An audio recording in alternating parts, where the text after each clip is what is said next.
Here today with Dr. Craig Kenesky. He's an attorney and a contributor to the HITLAB Innovator Summit. So, Greg, what brings you here today? What do you want to talk to people about, and what kind of message do you want to deliver?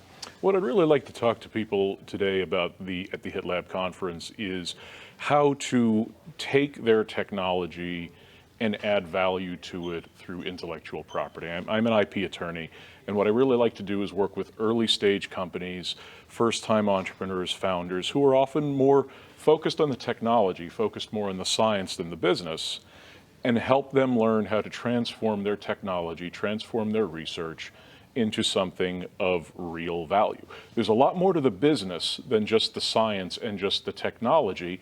And there's a lot more to the monetization of that technology than just doing a really good job in the laboratory. I like to help, especially first-time entrepreneurs who've never been down the road before, help them learn those lessons. Well, see, I would think that what you have to impart to these people is phenomenally eye-opening, because they're grinding away on their project and they've got blinders on and they are completely focused on that narrow road to drive their innovation ahead.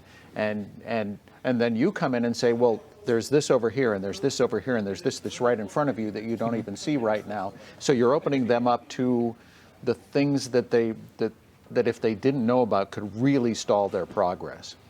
Those landmines are out there, and a good business advisor can help you find where the landmines are. A great business advisor can help you have a plan for how to avoid or overcome those landmines. But it's absolutely true. The scientists, the researchers, the engineers who are developing these great technology, they're immersed in what they're doing. They love it, and that's great.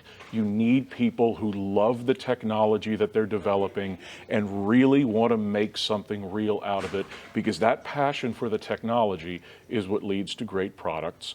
And oftentimes, especially when the founders are academic, they haven't taken a lot of time to think about the business aspects of how they're going to move forward. And that's when they do need to bring in outside people to help with that. You know, a lot of clients ask me the question, especially clients who are focused on engineering and technology, Craig, how do I learn all the other things that I need to do to be a successful startup founder? And they're shocked when the answer I give them is, you don't. You don't, yeah. You don't. You do the 2 or 3 things that you do better than anyone else you know, and you bring in a team to do all the other things that you know are not really your strong suit. That's how these ventures succeed. And also, investors, they want to see a team. The days of investing in do-it-all founders, that's really going away. A good, strong team where everyone's strengths are clearly defined, that's the way forward. That's the way to close a seed round. So when you tell them, I'm here to save you time and I'm here to save you money, do you sometimes get that look of confusion from them, like, oh, I never really thought about it that way? Now, I think most of them have thought far ahead enough to know that they need the appropriate business advisors, especially in the legal world, to handle the things that they know they're not ready to do on their own. And although they're always concerned about what are going to be the upfront costs, I've never dealt with a major law firm before, I've never dealt with big-time accountants before, can my company really handle this? And the answer is yes, because any big service providers who work in the area of startup companies know how to make things affordable for entrepreneurs. They're not going to bill you like a Fortune 500 company. They know how to work with companies that haven't raised the seed round yet. And the services that they provide are going to create the value that's going to help close that seed round and take care of those expenses going forward. So the services that they provide to those early stage companies really are a value building investment. And that's always also a lesson that I try to impart to entrepreneurs. When you're looking to build a team, when you're looking for business advisors, you must look for people and tasks that build value. Anything that does not build value is something that you should not be doing at the entrepreneurial phase of a company. This having offices in New York is pretty fertile ground for you, isn't it? Oh, definitely. The whole virtual health, virtual therapeutics market has always been very strong here because, let's face facts, it's an expensive city. Yep. It's a difficult city in which to build a big fancy research operation, but it has always been more affordable to build the kinds of maker space and tech space that virtual therapeutics, telehealth, virtual health companies need.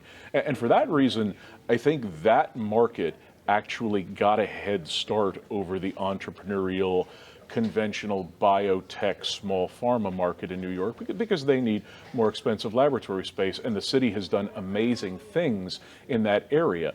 But the whole tech space, health tech space, I think got a head start, and it really is very fertile ground, and not just in Manhattan, in the other boroughs too.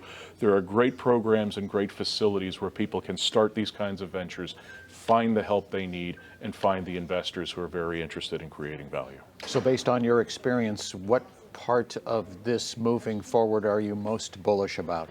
What I'm most bullish about is big New York VCs turning inward to invest more money in startups coming out of the New York and surrounding areas ecosystem. New York has always been a money center of the world, and investors have been very successful in investing around the country because, well, in Boston and San Francisco, technology has come along faster than it has in New York. But now we're getting to a stage where those nearby investors, those hometown investors, are going to have the stable of investment opportunities right here in New York, and those big funds will benefit the local entrepreneurs and turn this into the kind of tech hub that Boston, Cambridge, and San Francisco are. I think we're very close to that. So what does it mean for you to be able to use this platform that HITLAB Innovation Summit has provided to let people know, hey, you know, this is something that you need to consider as you're moving your idea forward? This is really one of the most effective ways to be involved in this local telehealth med tech community. The HITLAB has a fabulous reputation in this town for training entrepreneurs, training first-time founders, giving them access to resources, pointing them in the direction of finding the funding that they need. And the opportunity to be a part of that ecosystem, it just gets you into everything and connects you to the people who could benefit from your services, and really is a great opportunity where everybody wins. I mean, the HITLAB is a win-win opportunity for all people involved. I don't know of anything else quite like it in this town. It's really an amazing opportunity for everybody who participates. Yeah, it's fun to be a part of, isn't it? It is. Yeah. Craig, thanks so much for coming by. Good luck with all of your endeavors moving forward, and we look forward to chatting at future events. You bet. I look forward to it. All right, thanks. All right. Great to talk.